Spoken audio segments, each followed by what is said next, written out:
এগুলো আর যে খালগুলো খোঁড়া হয়নি খালগুলো খোঁড়া লাগবে। জি জি।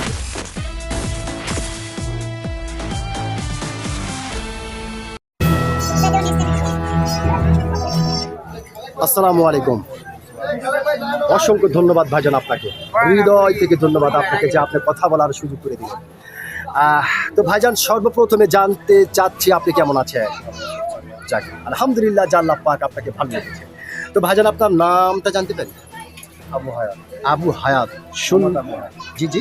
মোহাম্মদ আবু হায়াত। মোহাম্মদ আবু হায়াত, সুন্দর একটি নাম আপনার, চমৎকার একটা নাম আপনার ভাইজান। তবে একটি কথা বলতে আমি বাধ্য হচ্ছি, সেটা হচ্ছে আপনার নাম শুনে এবং আপনাকে সামনাসামনি দেখে যেটা বোঝা যাচ্ছে, আপনি দুর্দান্ত একজন সাহসী মানুষ। সত্যি ভাইজান, এটা কিন্তু আপনাকে দেখে বোঝা যাচ্ছে।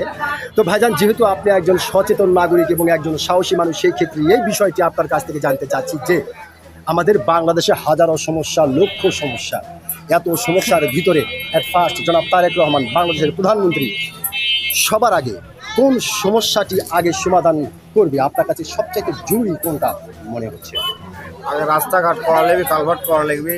জি এগুলো আর যে খালগুলো খোঁড়া হয়নি খালগুলো খোঁড়া লাগবে। জি জি। এটাই মূলত মূলত এটাই জরুরি সমস্যা।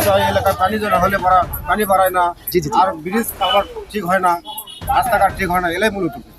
জি, অসংখ্য ধন্যবাদ ভাইজান আপনাকে, অসংখ্য ধন্যবাদ। সত্যি আপনি যে একজন সাহসী মানুষ, আপনি কিন্তু আপনার সাহসিকতার পরিচয় দিয়েছেন। আপনি অত্যন্ত গুরুত্বপূর্ণ একটি বিষয় আলোচনা করেছেন। আমি আশা করব আপনার এই গুরুত্বপূর্ণ বিষয়টি বাংলাদেশের সরকার গুরুত্বপূর্ণভাবে আমলে নেবে। অসংখ্য ধন্যবাদ আপনাকে।